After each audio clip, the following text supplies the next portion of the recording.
Happy Sabbath. How are you all? I hope you'll enjoy your week. Stay indoor. Hydrate yourself with lots of liquid because it has been hot. I just hope that you'll cool down soon. Tonight, I pray that the Lord continue to bless you, watch over you and your family, and give you love, joy, and peace. Now, tonight we'll continue with the study of the book of Genesis. And tonight is chapter 31. Let me start reading verse 1. Now Jacob heard that the sons of Laban were saying, Jacob has taken all that was our father's, and from what was our father's he has gained all this wealth. And Jacob saw that Laban did not regard him with favor as before. Then the Lord said to Jacob, Return to the land of your father and to your kindred, and I will be with you. Jacob overheard his cousins complaining and had observed that his uncle was no longer nice to him. He has been unfriendly, perhaps even angry and jealous of his wealth. Jacob knew it was time to leave. God noticed too what was happening and told Jacob that it's time to return home to the land of his fathers. In chapter 28, remember that God had promised to be with him, keep him wherever he go, and will bring him back to the land he promised to Abraham, Isaac, and him. So with God directing him, Jacob plans to head back toward Bethel, his home, the promised land. Let's read verse 4. Jacob sent and called Rachel and Leah into the field where his flock was, and said to them, I see that your father does not regard me with favor as he did before, but the God of my father has been with me. You know that I have served your father with all my strength. Yet your father has cheated me and changed my wages 10 times. But God did not permit him to harm me. If he said, the spotted shall be your wages, then all the flock bore spotted. And if he said, the striped shall be your wages, then all the flock bore striped. Thus God has taken away the livestock of your father and given them to me. In the breeding season of the flock, I lifted up my eyes and saw in a dream that the goats that mated with the flock were striped, spotted, and mottled. Then the angel of God said to me in the dream, Jacob, and I said, Here I am. And he said, Lift up your eyes and see, all the goats that mate with the flock are striped, spotted, and mottled. For I have seen all that Laban is doing to you. I am the God of Bethel, where you anointed a pillar and made a vow to me.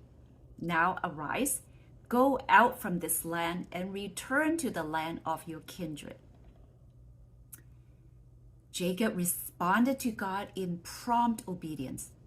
And so he called his wives and told them his plan of returning to Bethel. He explained to them how the father had taken advantage of him. But despite of Laban's mistreatment, the Lord has been faithful, keeping his promise and blessed him. And last week we explained about the method Jacob used to mate the goats and the sheep, and it was an instruction from God. And you may go back to last week's video to review this interesting method. Laban realized God has been blessing Jacob. With Jacob as his herdsman, his livestock multiplied. Last week we studied that Jacob requested to return to his home, right? But Laban begged him to stay to continue working with him. Laban gave him all the spotted, striped sheep and goats as wages, which was the less of the lot. And Laban had the majority of the herd, all the solid white and black. But with God's instruction, the striped and spotted sheep and goats multiply quicker than the solid white and black. Because of that, Laban changed Jacob's wages 10 times, perhaps by shifting back and forth, striped, spotted, or solid, according to whichever ones have the most in number. Now let's read on to verse 14. Then Rachel and Leah answered and said to him, "Is there any portion or inheritance left to us in our father's house? Are we not regarded by him as foreigners? For he has sold us, and he has indeed devoured our money. All the wealth that God has taken away from our father belongs to us and to our children. Now then, whatever God has said to you, do."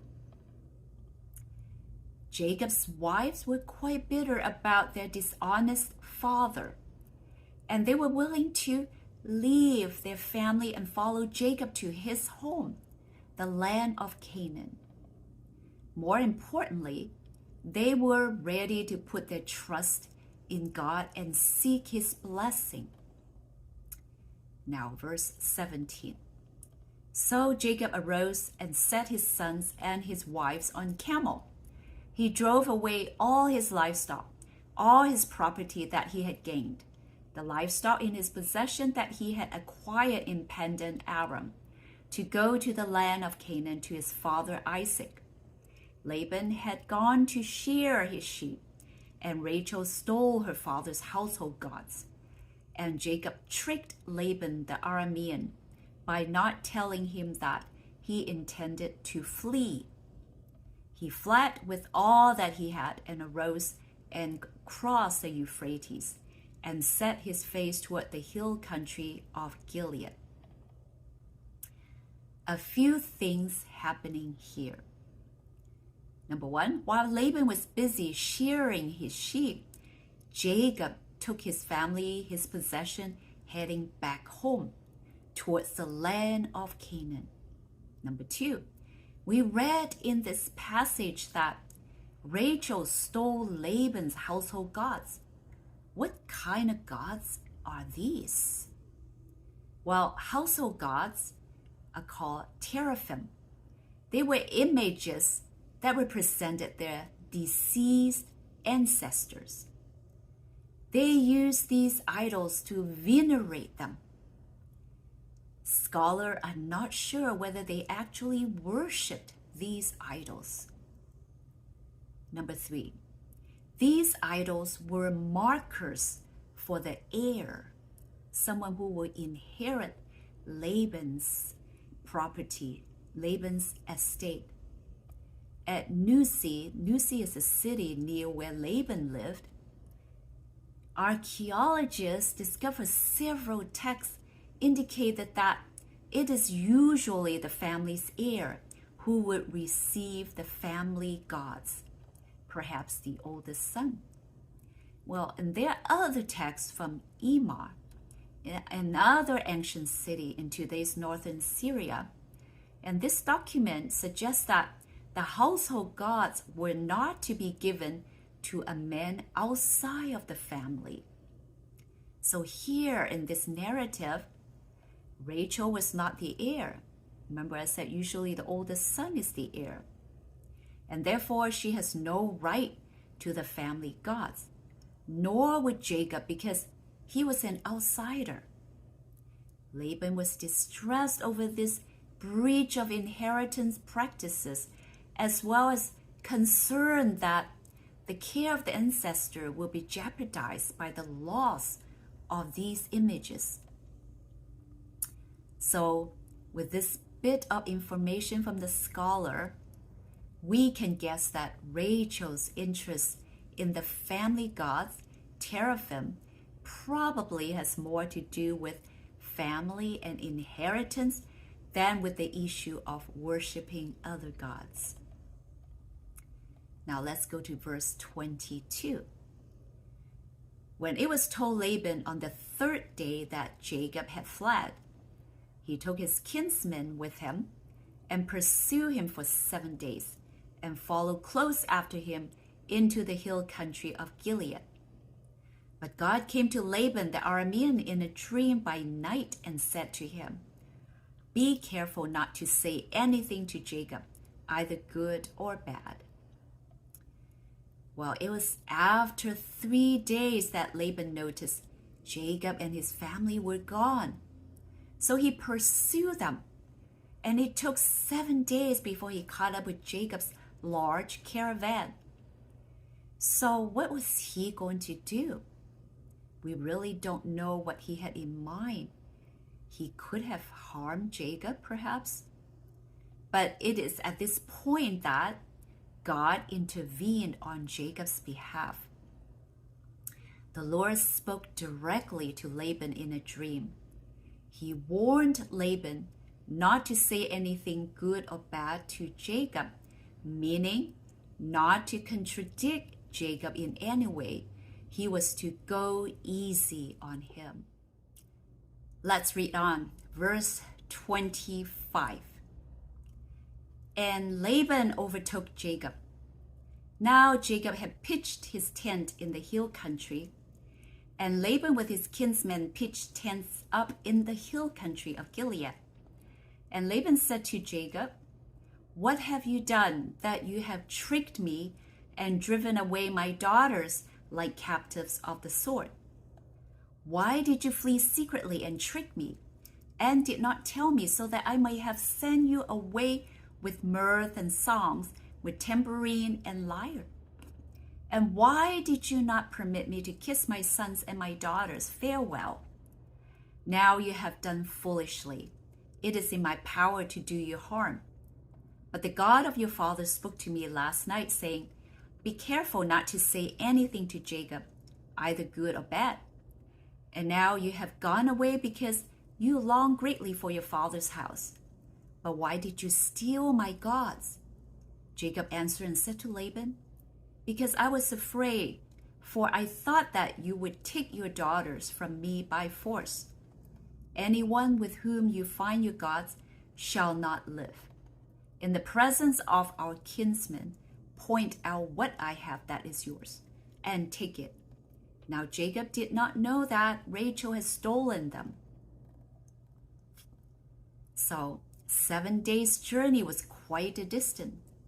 Hill country of Gilead was about 350 miles from Laban's home.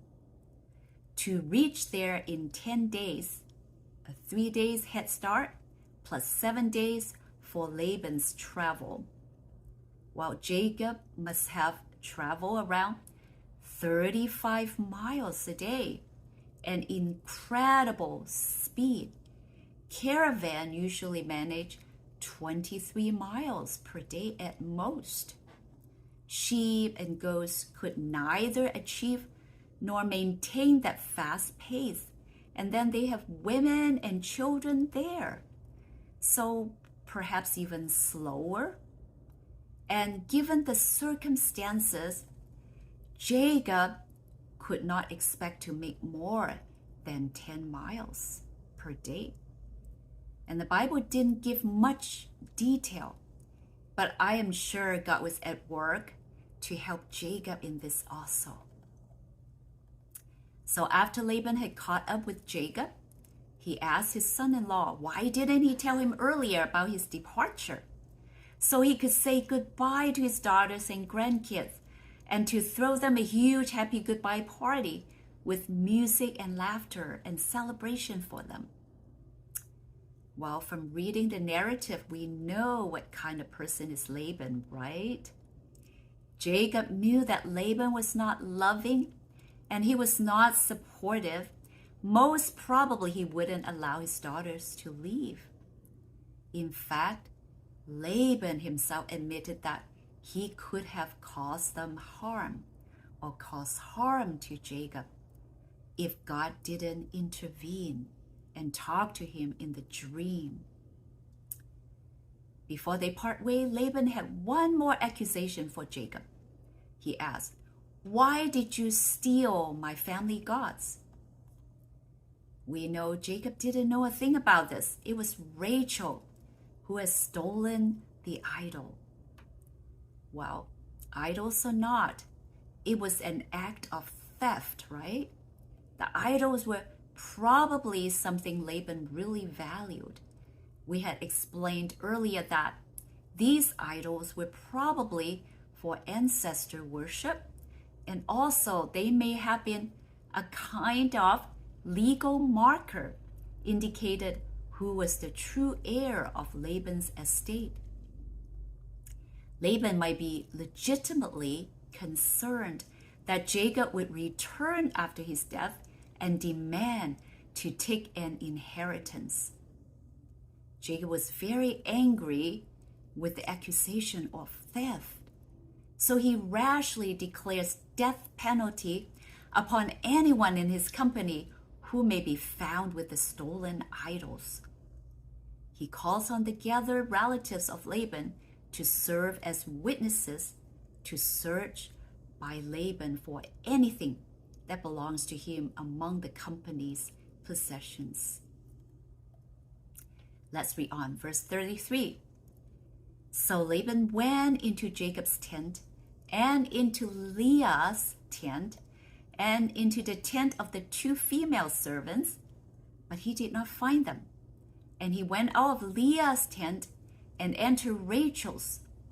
Now Rachel had taken the household gods and put them in the camel's saddle and sat on them. Laban felt all about the tent, but did not find them. And she said to her father, Let not my Lord be angry that I cannot rise before you, for the way of women is upon me. So he searched, but did not find the household gods. Laban searched all over, and he couldn't find the family gods. Finally, he got to Rachel, and Rachel was sitting on the idols on the camel's saddle. She made excuses that she was having her period. Well, in the ancient world, menstruation was a mysterious thing. Blood was often connected to impurity. And since to them, impurity was contagious, menstruating women were typically isolated. And there was some reluctance to touch them or even to be near them. So Laban left her alone. Verse 36. Then Laban became angry and berated Laban. Jacob said to Laban, What is my offense? What is my sin that you have hotly pursued me? For you have felt through all my goods. What have you found of all your household goods? Set it here before my kinsmen and your kinsmen, that they may decide between us two. These 20 years I have been with you. Your ewes and your female goats have not miscarried, and I have not eaten the rams of your flocks.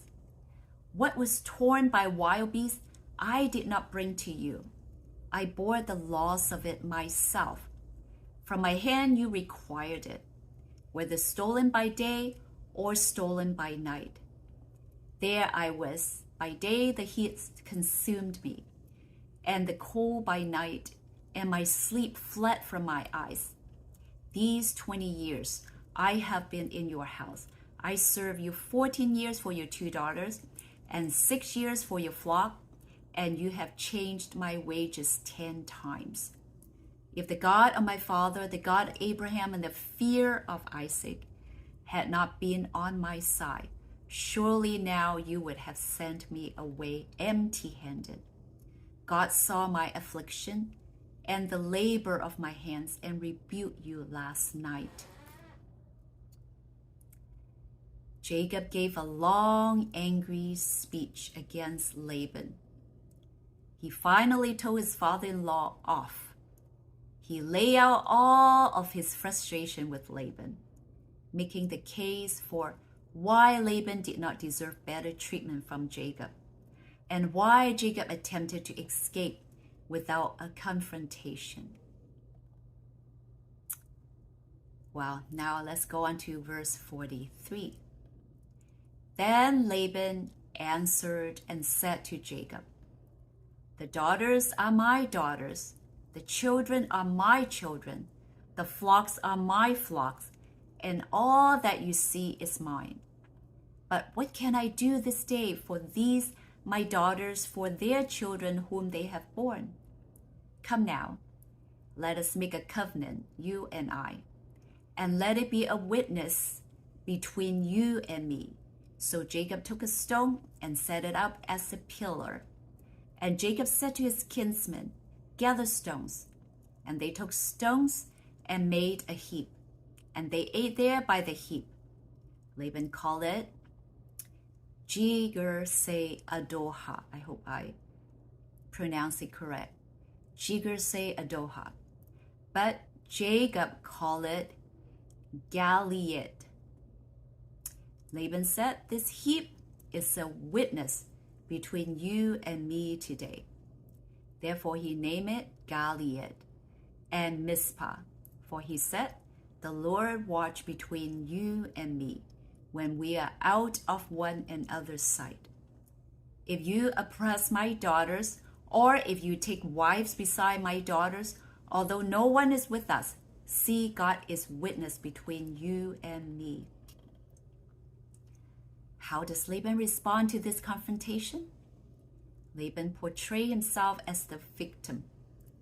He insisted that everything and everyone Jacob had was his. But we know that Jacob had worked hard for the bride price, right? And he worked hard for his livestock. Now Laban suggests that they should make an agreement or covenant to fully resolve their dispute. The point of this agreement or covenant was to establish a permanent separation between Laban and Jacob. Laban knew that he couldn't compete against the blessing and protection of Jacob's God. So he decided it would be best to simply keep himself away from Jacob, and then also to prevent Jacob from returning to Padan Aram to claim any more of his property or inheritance. Let's read verse 51. Then Laban said to Jacob, "See this heap and the pillar which I have set between you and me. This heap is a witness, and the pillar is a witness, that I will not pass over this heap to you, and you will not pass over this heap and this pillar to me to do harm. The God of Abraham and the God of Nahor and the God of their father judge between us." So Jacob swore by the fear of his father Isaac. And Jacob offered a sacrifice in the hill country and called his kinsmen to eat bread. They ate bread and spent the night in the hill country. Early in the morning, Laban arose and kissed his grandchildren and his daughters and blessed them. Then Laban departed and returned home. Now, Laban calls Jacob's attention to both the pillar and the heap once more. He spelled out in detail what the two of them are agreeing to. In short, this stone formation marks a boundary between them. Neither will cross that spot with intent to do harm to the other. As long as they remain separated, they will be at peace. Now, Laban bids farewell to his daughters and grandchildren. He has proved himself a hard and often dishonest man, but he has also expressed his affection for his family. He kisses them and he blesses them. And then he rides off with his sons in the opposite direction. So, the conflict between Laban and Jacob has been resolved. Though with great fear, pain, and heartache, Jacob is now free to begin his life again in the promised land of Canaan. So, what does this narrative tell us about God? God keeps his promises. In Genesis 28, he promised Jacob, he said, "Behold, I am with you and will keep you wherever you go and will bring you back to this land, for I will not leave you until I have done what I have promised you." So he fulfilled his promise. For 20 years, he protected Jacob. Even Laban tried to cheat him and harm him. God was always there, preventing Jacob from being harmed. And in verse 42, we observe that Jacob calls God the God of Abraham, the fear of his father Isaac. So it is telling us that God is not only loving, but just, not only gentle, but strong. Perhaps that's why Paul also at Romans chapter 11, verse 22 tells us that to pay attention to the God that is kind, but also severe. Another question. What does this narrative have to tell us about human nature? I have two observations. Men and women are flawed beings, like Laban, like Rachel. Men and women frequently do things for their own benefits. The motives are usually selfish. Another observation. Although many men and women said they believe in the true God, but like Laban, like Rachel, they also have other gods. Perhaps not a statue, but maybe they put their trust on material things or on human more than they trust the Almighty God. Third question. Does this narrative have a spiritual lesson for us today? Well, God will be with us because he keeps his promises. He said in the New Testament, he said, "And lo, I am with you always, even until the end of the world." When we wonder if he really is here or not with us, make sure that he is. Happy